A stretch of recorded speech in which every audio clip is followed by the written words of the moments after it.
Амбицхан найзуудаа та бүхэнд би өнөөдөр бусдыг сайжруулахын тулд шүүмжлээрэй гэдэг сэдвийг ярьж өгнө. Тэгээд бид бүгд угаасаа энийг мэднэ. Гэхдээ ерөөсөө хэрхэн зөвөр шүүмжлэхийг бид бүгд ерөөсөө мэддэггүй. Одоо эхлээд бидийг ингээд хүмүүсийг ингээд шүүмжилж яхад ингээд бусдад ингээд зарим хүмүүс ерөөсөө ингээд бусдаа ингээд би ингээд найзгаа ингээд сайжруулахын тулд ингээд шүүмжилж яхад манай найз ингээд заримдаа ингээд ойлгохгүй тохиолдол байдаг. Тэр нь ингээд хөвчлэн 100%-аас ингээд 70% нь ингээд болдог зүйл нь болохоор чи ингээд тэр ихэнх үед нь ингээд чи яг олон нийтийн дунд ингээд ангийнхан хүмүүсийн дунд ингээд найзуудынхын дунд ингээд шүүмжлэхээр тэр найзууд намайг одоо энийг мэддгүйгээ шүүмжлэх болов гэд ингээд нөгөө нэг бантах гээд нөгөө нэг юу бантах гэж нөгөө нэг үг өгдөө штэ. Яг тийм үгэнд ороод нөгөө нэг намайг юу гэж бодож байгаа бол гэдэг бодлыг өөртөө сайн амар дагуулад тань нөгөө нэг хороо нөгөө нэг миний зааж өгж байгаа юмыг ерөөсөө ойлгож авахгүйгээр ингээд намайг ингээд хүүхдүүд юу гэж бодож байгаа бол гэдэг анхаардаг. Тийм учраас хэдүүлээ бусдад зөвлөгөө өгөх гэж байгаа бол тийм намгүйм газар зөв ингээд хинч байхгүй зөвхөн хоёулаа байх хоёрын яриаг хинч сонсохгүй тийм газар ярилцах юм бол ингээд найз чинь нийлүүлсээ ойлгож авна. Яагаад вэ гэхээр тэр ингээд хүн найз чинь ингээд бид чинь одоохондоо тийм том болоогүй шүү дээ. Тийм учраас хүүхд болгоо ингээд намайг найз намайг ингээд юу гэж бодох вэ боддог. Тийм учраас бид бүгд бусдыгаа ингээд олон нийтийн газар шүүмжлэхгүйгээр яг тусдаа уулзж байгаад хоорондоо ярилцаад за тэгэж ингээд ярилцах юм бол тэгэж шүүмжлэх юм бол сайн ойлгодог. Харин шүүмжлэх үед анхаарах зүйлс нь болохоор бусад хүн байхгүй чимээгүй орчинд шүүмжлэх. Хоёрт нь болохоор инээмсэглэн ийдэг найрсаг хандлагаар шүүмжлэх. Нүүр царайныхаа хувирлыг өөрийг нь бодсондоо ингэж хатуурхаж зэмлэж байгаа сэтгэлтэй гэдгээ илэрхийлж буйгаар харуулах ёстой.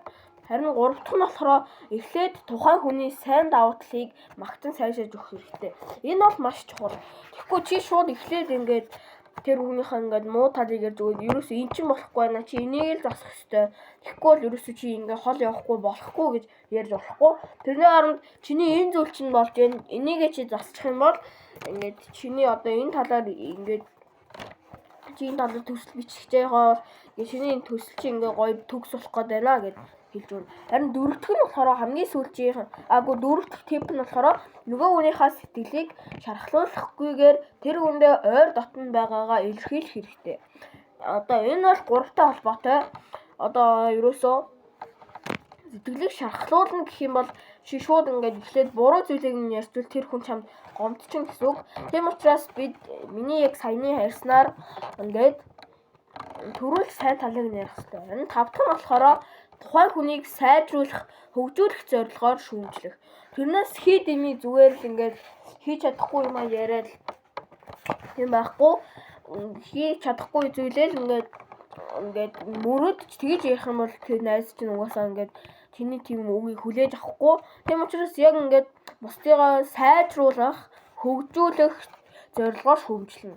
За 6 дахь нь болохоор шүүмжилснийхаа дараа дахин нэг магтан сайн талыг нь дурдан шүүмжлэлээ дуусгаж өгүүлсэн.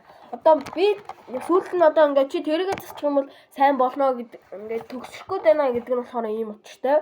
Одоо ингээд бүр яг ингээд задлж яриа л та.